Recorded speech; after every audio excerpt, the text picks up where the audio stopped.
Hello friend, welcome back to our channel Nityanand Academy. लक्ष्य आपका साथ हमारा और मैं डॉक्टर प्रगति। और आज मैं आप सभी के लिए लेकर के आई हूँ नया टॉपिक जिसका नाम है इलेक्ट्रोमैग्नेटिक रेडिएशन। ठीक है, इलेक्ट्रोमैग्नेटिक रेडिएशन। इलेक्ट्रोमैग्नेटिक रेडिएशन को समझने पहले हम ये समझेंगे कि जब भी कोई पार्टिकल या जब भी कोई ऑब्जेक्ट जब वो मूवमेंट करता है अपवर्ड डायरेक्शन में या डाउनवर्ड डायरेक्शन में या फिर किसी सर्कुलर पाथ में, और या फिर वो ऑसिलेट करता है, यानी कि ऑसिलेट करता है, ऑसिलेटरी मूवमेंट। ठीक है, ऑसिलेट करता है तो वो कुछ एनर्जी को लॉस करता है। ठीक है, और वो एनर्जी जो होती है, एनर्जी के लॉस की वजह से उसमें से कुछ वेव्स निकलती हैं, कुछ रेडिएशंस निकलती हैं। अगर हम इलेक्ट्रिकल मैग्नेटिक फील्ड के करेंगे तो रेडिएशंस निकलेगी। और अगर नॉर्मल हम लोग बात करेंगे किसी माध्यम में जब हम डिस्टरबेंस पैदा करते हैं तब जो वेव्स निकलती हैं, ठीक है, वो हम उसकी वो वेव्स जो होती हैं वो हम कहलाते हैं वेव्स। ठीक है, उसको हम वेव्स पढ़ते हैं। लेकिन यहाँ इलेक्ट्रोमैग्नेटिक रेडिएशंस की बात हो रही है, तो जब कोई भी पार्टिकल जो है वो ऑसिलेट करता है इलेक्ट्रिक फील्ड में और मैग्नेटिक फील्ड में, मतलब कि जहाँ पर इलेक्ट्रिक फील्ड भी प्रेजेंट है और मैग्नेटिक फील्ड भी प्रेजेंट है, वहाँ पर जब कोई पार्टिकल मूव करता है, ऑसिलेट करता है, तो उसमें से कुछ एनर्जी एमिट होती है। ठीक है, और ये जो एनर्जी एमिट होती है वो एनर्जी रेडिएशंस के रूप में निकलती है, और यही रेडिएशंस कहलाती है इलेक्ट्रोमैग्नेटिक रेडिएशन। क्या कहते हैं कि जब भी कोई पार्टिकल है, जब वो इलेक्ट्रिक फील्ड और मैग्नेटिक फील्ड के प्रेजेंस में ऑसिलेट करता है तो कुछ एनर्जी का लॉस होता है। और ये जो एनर्जी का, तो ये कुछ लॉस ऑफ एनर्जी होता है, लॉस ऑफ एनर्जी करता है। और ये जो एनर्जी लॉस करता है ये लॉस होती है in the form of radiation. ठीक है, और यही रेडिएशन जो है वो कहलाती है इलेक्ट्रोमैग्नेटिक रेडिएशन, या ईएमआर शॉर्टकट में लिखूंगी इलेक्ट्रोमैग्नेटिक रेडिएशन। ठीक है, इलेक्ट्रोमैग्नेटिक के रेडिएशन कौन कौन से होते हैं? एग्जाम्पल के तौर पे हम लोग रेडियो वेव एक तरह की इलेक्ट्रोमैग्नेटिक रेडिएशन होती है, माइक्रोवेव, इंफ्रारेड वेव,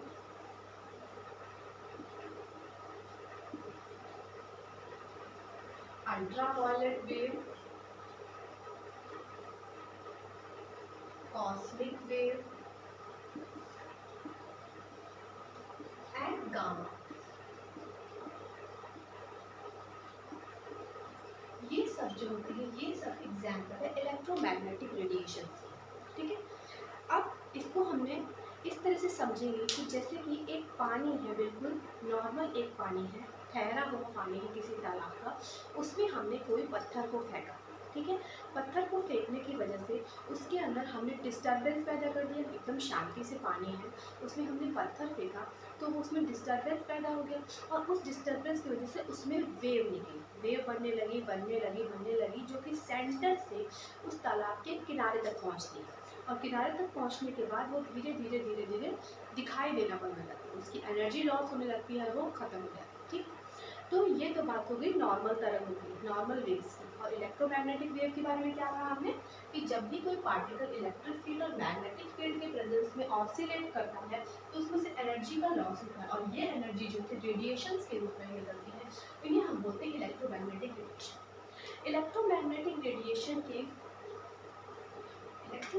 रेडिएशन को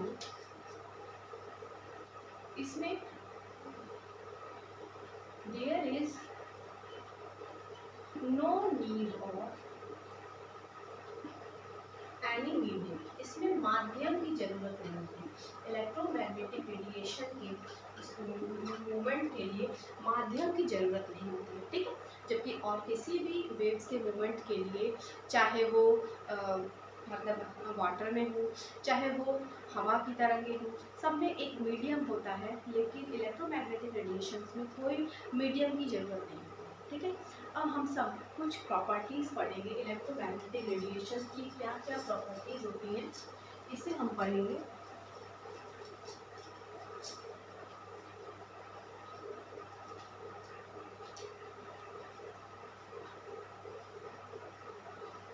प्रॉपर्टीज ऑफ इलेक्ट्रोमैग्नेटिक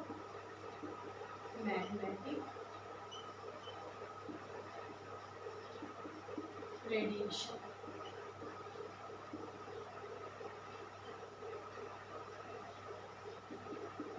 क्या क्या प्रॉपर्टीज होती है, ठीक है। यहाँ पर हम लोग एक वेव बनाएंगे।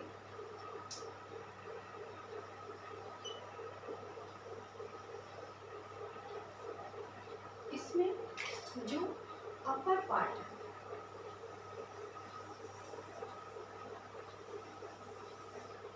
ये कहलाता है क्रस्ट,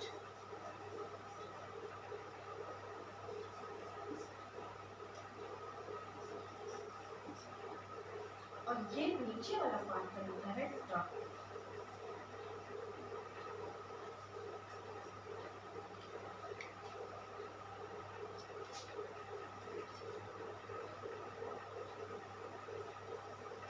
ठीक है।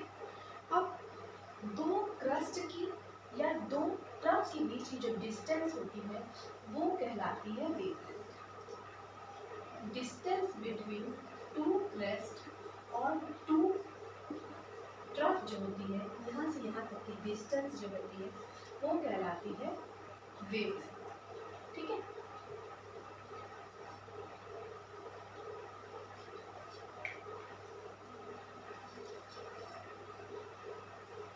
वेवलेंथ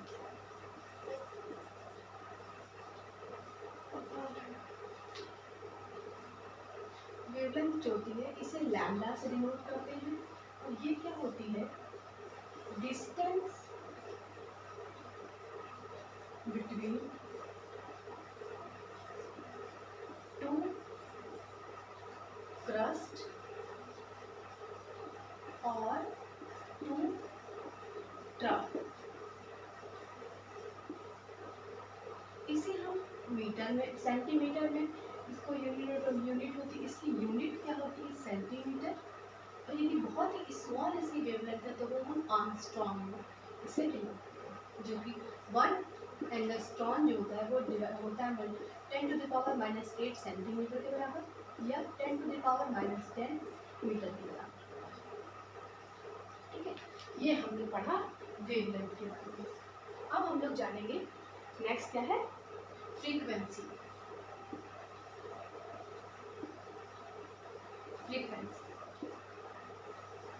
फ्रीक्वेंसी क्या होती है, फ्रीक्वेंसी हम लोग कैसे समझेंगे कि एक सेकंड, एक मिनट में एक डेफिनिट पॉइंट से नंबर्स ऑफ वेव्स,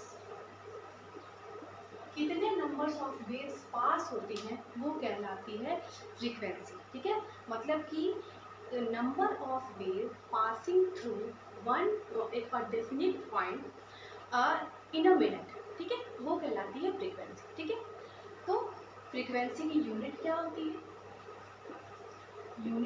है, फ्रीक्वेंसी की साइकिल पर सेकेंड और हर्ट्ज। ठीक है, ये है फ्रीक्वेंसी की यूनिट। हमने क्या क्या पढ़ा, वेवलेंथ, फ्रीक्वेंसी। अब वेलोसिटी, ये third point. First point wavelength, second point frequency, third point velocity. Velocity का मतलब कि एक सेकंड के अंदर, एक सेकंड में कोई वेव कितनी दूर पास होती है। ठीक है, मतलब कि the distance travel by wave in a second is velocity. ठीक है, और ये हमें पता होना चाहिए कि इलेक्ट्रोमैग्नेटिक रेडिएशन की वेलोसिटी जो होती है वो लाइट की वेलोसिटी के बराबर होती है। तो वेलोसिटी ऑफ EM रेडिएशन जो होती है वो इक्वल होती है ऑफ लाइट, जो कि कितनी होती है 3 × 10⁸ मीटर और 3 × 10⁻10 सेंटीमीटर। ये क्या है स्पीड ऑफ लाइट, ठीक है, वेलोसिटी ऑफ इलेक्ट्रोमैग्नेटिक रेडिएशन, ठीक है। First point wavelength, second point frequency, third point velocity.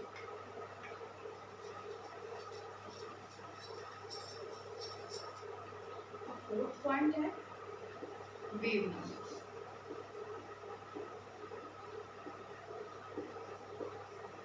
Fourth point है वेव।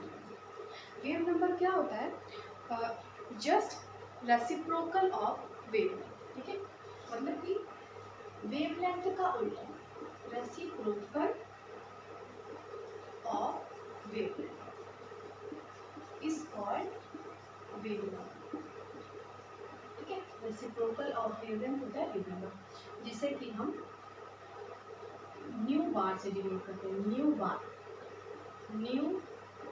बार इसे हम डिनोट करते हैं और इसको हम निकालते कैसे हैं 1/λ, ये इसका फॉर्मूला है। मैं बोल लेती एक चीज़ यहाँ लिखना, वेलोसिटी का क्या होता है c/,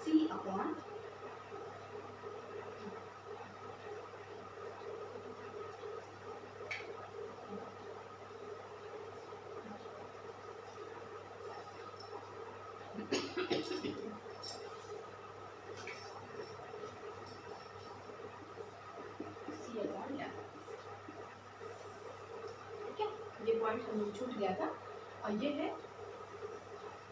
वेव नंबर का। अब लास्ट पॉइंट क्या है एम्पलीट्यूड।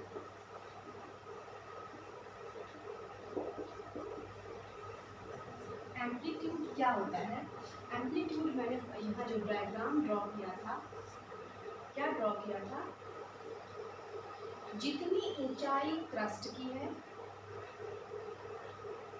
क्रस्ट की यहाँ से यहाँ तक की ऊंचाई और ट्रफ की यहाँ से यहाँ तक गहराई, ये कहलाता है एम्पलीट्यूड, ठीक है। मतलब कि कोई वेव कितने ऊपर गई कितने नीचे गई, ये इसका एम्पलीट्यूड कहलाता है, ठीक है। इसे ए से डिनोट करते हैं और ये इससे हम इंटेंसिटी ऑफ वेव को मेजर करते हैं एम्पलीट्यूड से, ठीक है। इसे हम इंटेंसिटी ऑफ वेव को मेजर करते हैं, ठीक है। ये हमने पढ़ा प्रॉपर्टीज ऑफ इलेक्ट्रोमैग्नेटिक रेडिएशन, ठीक है। ये हमने क्या पढ़ा, टॉपिक क्या है प्रॉपर्टीज ऑफ इलेक्ट्रोमैग्नेटिक रेडिएशन, ठीक है। अब हम लोग पढ़ेंगे electromagnetic spectrum.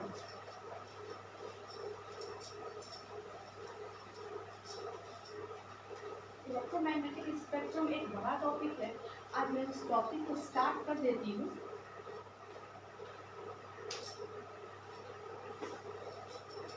Electromagnetic spectrum,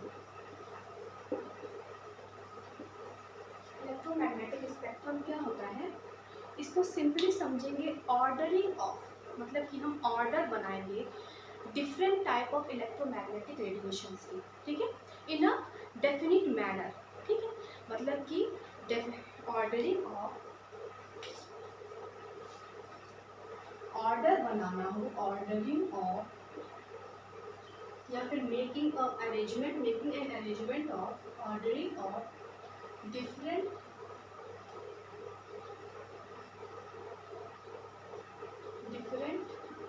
electromagnetic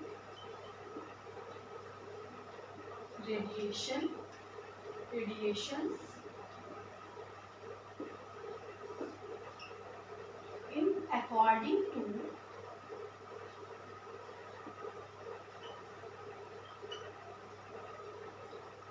their wavelength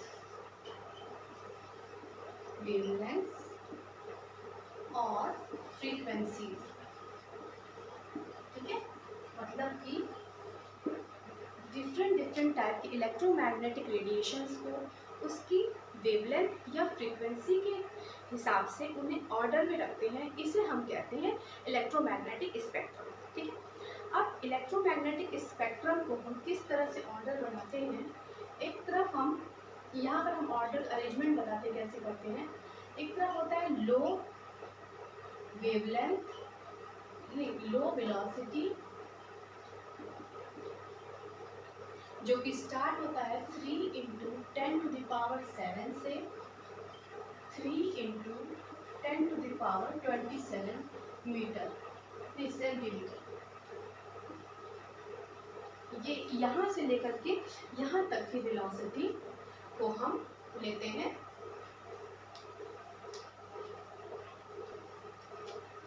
और वेवलेंथ जो होती है 10⁻³ से 10⁻⁻11। ठीक है, ये होती है अरेंजमेंट ऑफ वेवलेंथ और वेलोसिटी। इस तरह से हम स्पेक्ट्रम बनाते हैं। अब स्पेक्ट्रम को हम मैंने छोटा सा ट्रिक बनाया है, किस तरह से हम लोग इसे लर्न करेंगे, और इस ट्रिक को पढ़ने के साथ इस वीडियो को एंड करूँगी। फिर नेक्स्ट टॉपिक में उसे डिटेल में पढ़ेंगे। क्या है ट्रिक? मैंने एक ट्रिक बनाई है। कोमल गाती, कोमल गाती, हिंदी में लिख देती हूँ, कोमल गाती XUV in my radio। ठीक है, ये एक टेक्निक है इलेक्ट्रोमैग्नेटिक रेडिएशंस को लर्न करने की। ठीक है, क्योंकि नहीं इजी याद नहीं होता है। सी से क्या होगा? कॉस्मिक रे, कॉस्मिक वेव। जी से होगा, गाती वाले जी से होगा गामा रे।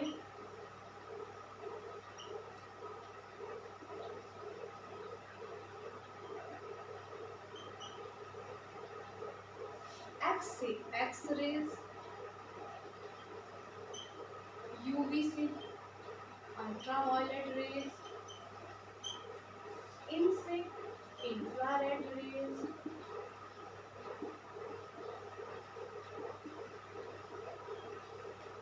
माई से माइक्रोवेव रेज एंड रेडियो से radio raise.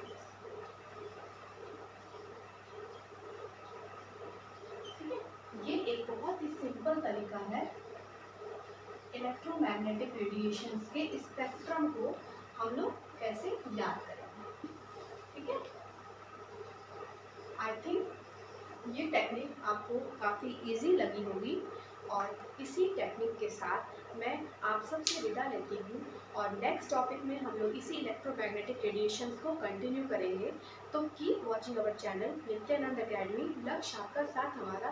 Please like, subscribe, share कीजिए और बेल आइकन को प्रेस कीजिए, जिससे हमारे नए वीडियोस की नोटिफिकेशंस आपको मिलती रहेंगी। धन्यवाद।